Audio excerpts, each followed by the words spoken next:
भारत सरकार को बहुत धन्यवाद करती हूँ कि जिस तरह से आज केंद्रीय बजट में हर वर्ग का ध्यान रखा गया है। भाजपा अपने बजट का दशक पूरा करने जा रही है। इस वर्ष अमृतकाल के चुनाव के ठीक पूर्व ये बजट जो पेश हुआ है, इससे बजट पेश हुआ। भाजपा के अंधभक्तों से मैं आज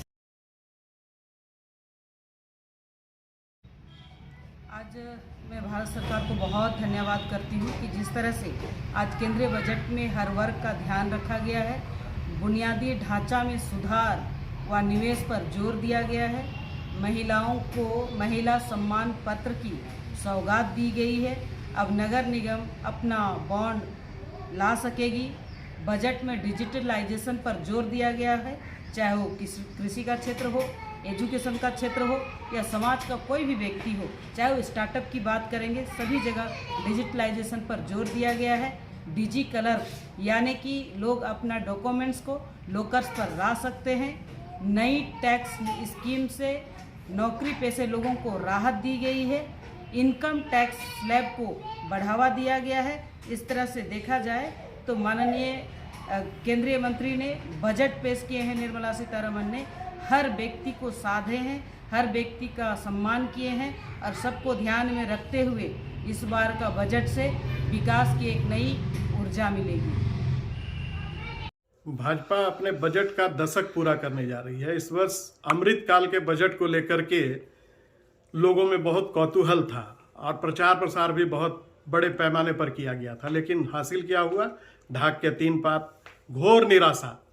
न किसी के लिए कोई प्रावधान नहीं है, न नौजवानों के लिए, न जवानों के लिए, न किसानों के लिए, न मजदूरों के लिए। हाँ, हमारे दो की सरकार के द्वारा लगातार जो बजट पेश किया जा रहा था, उसी प्रकार से इस बार भी अपने पूंजीपति मित्रों को लाभ पहुंचाने के लिए इस प्रकार का बजट लाया गया है। और झारखंड वासियों के लिए तो बेहद निराशा हुई है। देश के 40% खनिज का हिस्सा झारखंड इस देश के बजट में समृद्धि में अपनी हिस्सेदारी निभाता है, लेकिन झारखंड को हासिल क्या हुआ? हमने तो सोचा था कि इस बार झारखंड के लिए कोई विशेष पैकेज का प्रावधान होगा, लेकिन ऐसा कुछ भी बजट में देखने को नहीं मिला। अभी तो शुरुआत है, हम इसका अध्ययन कर रहे हैं, लेकिन कुल मिलाकर के ये कहा जा सकता है कि घोर निराशावादी बजट देश के जनता के समक्ष रखने का काम भारतीय जनता पार्टी नीति सरकार ने किया है। बजट पेश हुआ। भाजपा के अंधभक्तों से मैं यह सवाल पूछना चाहता हूं, क्या इस बजट से महंगाई कम होगी और बेरोजगारी दूर होगी? 2022 तक किसानों की आय दुगुनी करने का जो वादा था, यह बजट उसमें अगर सफल होता है तो जवाब दें, और अगर यह सफल नहीं है तो सुरसा की तरह बढ़ती हुई महंगाई, सिलेंडर की बढ़ती कीमतें, पेट्रोलियम पदार्थों की बेतहाशा वृद्धि ने देश की कमर तोड़कर रख दी है। 18 करोड़ युवाओं को रोजगार देने का वादा करने वाली सरकार, कुछ हजारों लाखों करोड़ों युवा बेरोजगार हो गए। जो किसान इस उम्मीद पर थे कि उन्हें एमएसपी का लाभ मिलेगा और कोई बड़ा फायदा मिलेगा, वो भी दिखाई नहीं देता है। जिस आयकर नई व्यवस्था की बात यह सरकार कर रही है, वहां भी यह सिर्फ एकमात्र झुनझुना है।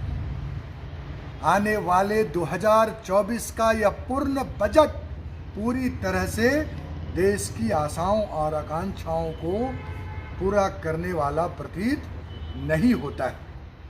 8-9 वर्षों में हमने देखा कि हमारी इकोनॉमी किस प्रकार ध्वस्त होती रही है, और आप देखें, जो मनरेगा मजदूरी है और ग्रामीण अर्थव्यवस्था है, जो हमारे देश की रीढ़ है, उस पर भी इस बजट में कोई बात नहीं की गई है। यह कह सकते हैं कि यह बजट युवाओं, मजदूरों, किसानों, जवानों सबके खिलाफ है, और जो लोग यह आशा और अपेक्षाएं लगाकर रखे थे इस सरकार से, वहां उन्हें निराशा हाथ लगी। चुनाव के ठीक पूर्व ये बजट जो पेश हुआ है, इससे भारतवासियों को काफ़ी आकांक्षाएं थी, अपेक्षाएं थी। देश के सामने जो प्रमुख दो चुनौतियां हैं, बेरोजगारी और महंगाई का, उसमें कोई विजन सरकार का इसमें नज़र सामने नहीं आया। ये एक और महंगाई को रोकने की दिशा में कोई कारगर कदम नहीं उठाए गए, और दूसरी ओर रोजगार के सृजन का भी कोई उपाय इसमें नज़र नहीं आ रहा है। लगता है कि आने वाले दिनों में महंगाई और बढ़ेगी। कुल मिला के हम कह सकते हैं कि जो टैक्स स्लैब में छूट देने की बात कही गई है, वो घुमा के कान पकड़ने का काम केंद्र की सरकार ने किया है। देखेंगे तो पुरानी कर व्यवस्था में जो इन्वेस्टमेंट होता था, उसमें टैक्स में रिबेट मिलता था, लेकिन आप 5 से 7 लाख टैक्स के स्लैब को बढ़ाए जरूर है, लेकिन जो छूट था वो कम कर दिए गए, वो ख़त्म कर दिए गए। तो घुमा के कान पकड़ने का काम केंद्र की सरकार ने किया।